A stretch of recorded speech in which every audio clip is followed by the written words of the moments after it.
ഇന്നത്തെ നമ്മുടെ വീഡിയോയിൽ 4 മണി പലഹാരം പച്ചച്ചക്ക പുഴുങ്ങിയതും കാന്താരി ചമ്മന്തി റെഡിയാക്കാം. ഈ ഇരിക്കുന്നതാണ് നമ്മുടെ ചക്ക പുഴുങ്ങിയത്, പച്ചച്ചക്ക പുഴുങ്ങിയത്. പച്ചച്ചക്ക നല്ല വൃത്തിയാക്കിയിട്ടേ ഇത്തിരി ഉപ്പ് ഇട്ട് ഇത്തിരി വെള്ളം ഒഴിച്ചിട്ട് അങ്ങ് വേവിക്കണം കേട്ടോ. എന്നിട്ട് അതിനകത്തൊട്ട് തേങ്ങാപ്പാലോ തേങ്ങാ തിരുവിതോ ഒക്കെ അങ്ങ് ഇട്ട് കൊടുത്തിട്ട് കറക്റ്റ് പരുവാകുമ്പോഴത്തേനും അങ്ങ് എടുക്കണം. എന്ത് ടേസ്റ്റാണെന്നറിയാമോ? ഇത് നമ്മുടെ അതിനുള്ള കൂട്ടാനാണ് കേട്ടോ, കാന്താരി മുളക്.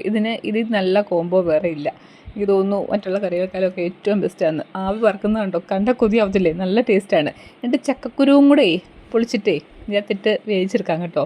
അത് അപാര ടേസ്റ്റാണ്. ഒരു കുഴപ്പം ഉണ്ടാകത്തില്ല, നിങ്ങൾ പ്രതീക്ഷിക്കുന്ന പോലെ ഒരു കുഴപ്പം ഉണ്ടാകത്തില്ല, നല്ലതായിരിക്കും. നമ്മൾ തേങ്ങ തിരുവിയായിട്ടത്, ചിലർ തേങ്ങാ പാലൊഴിക്കും. ഉപ്പ് കൂടിപ്പോവില്ല, ഉപ്പ് കറക്റ്റായിട്ട് എടുക്കണം. ഇതങ്ങോട്ട് ചതച്ചെടുക്കണം. ഇത് മിക്സിയിൽ അരയ്ക്കുമല്ല, നമ്മൾ നല്ല കല്ലിൽ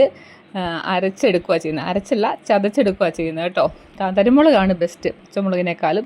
കാന്താരിമുളക് എന്നും ഇവിടെ ഭയങ്കര ഡിമാൻഡാണ്. അതുകൊണ്ട് സംഭവം ഇല്ല, ഇത്രേ കിട്ടിയുള്ളൂ. ഇതിനെ പിടിച്ചു പറയായിരിക്കും കാന്താരിമുളകിന്. കല്ലൊക്കെ നല്ല വൃത്തിയായിട്ട് കഴുകിയിട്ട് ഇതെല്ലാം അങ്ങോട്ട് ചതച്ചെടുക്കണം. ഉപ്പ് കറക്റ്റ് ആയിരിക്കണം. ചിലർ ഇതിൻ്റെ അത് വെളിച്ചെണ്ണ ആഡ് ചെയ്യും കേട്ടോ, ഇത് ചതച്ചിട്ട്. പക്ഷേ ഞാൻ ചെയ്യാറില്ല, ഞാൻ ഇത്രയും മാത്രമേ ഇടാറുള്ളൂ. ഉപ്പ് നന്നായിട്ട് ഇടും. പിന്നെ പുളി ഇച്ചിരി കൂടുതൽ ഇടാറുണ്ട്. പുളിപ്പ് എന്നിട്ട് ആ പുളി മൊത്തമായിട്ട് അറിയത്തില്ല, കുറച്ച് വെച്ചേക്കും. കാരണം അവസാനം അത് തോണ്ടി തിന്നാൻ പ്രത്യേക ടേസ്റ്റാണ്, നല്ല രുചിയാണ്, നല്ല എരിവുമുണ്ട്. പച്ചക്കാന്താരി അല്ലേ. പിന്നെ ഇതിൻ്റെ കൂടെ നല്ല ചൂട് ഒരു വെറും ചായയും കൂടെ, അതുകൂടെ നല്ല ബെസ്റ്റാണ്. അതുകൂടെ ആയാൽ ഉഷാറായി നമ്മുടെ വെറും ചായക്കുള്ളത് റെഡിയായിട്ടുണ്ട്. നല്ല മഴ, അത്യാവശ്യം നല്ല മഴയാണ് പുറത്ത് കേട്ടോ. തണുപ്പ് സമയത്ത് തിന്നാൻ നല്ല ബെസ്റ്റാണ് കേട്ടോ.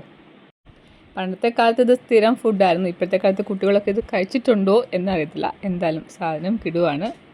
തേയിലവെള്ളമാണ് ഇതിന് നല്ലത് കേട്ടോ. പാൽ ചായയേക്കാളും കട്ടൻ കാപ്പിയേക്കാളും ഒക്കെ തേയിലവെള്ളമാണ് ബെസ്റ്റ്. അങ്ങനെ നമ്മൾ സംഭവം റെഡി ആയിട്ടുണ്ട്. കട്ടൻ ചായയും ചക്ക പുഴുങ്ങിയതും കാന്താരി ചമ്മന്തി. ഇത് ടേസ്റ്റ് ചെയ്തൊക്കെ എല്ലാവരും വാവിളിച്ച് ചോദിക്കുക എല്ലാവരും. സൂപ്പർ അടിപൊളിയായിട്ടുണ്ട്. അപ്പോൾ കഴിച്ചിട്ടില്ലാത്തവരുണ്ടെങ്കിൽ ഒന്ന് കഴിച്ച് നോക്കുക, അടിപൊളിയാണ്.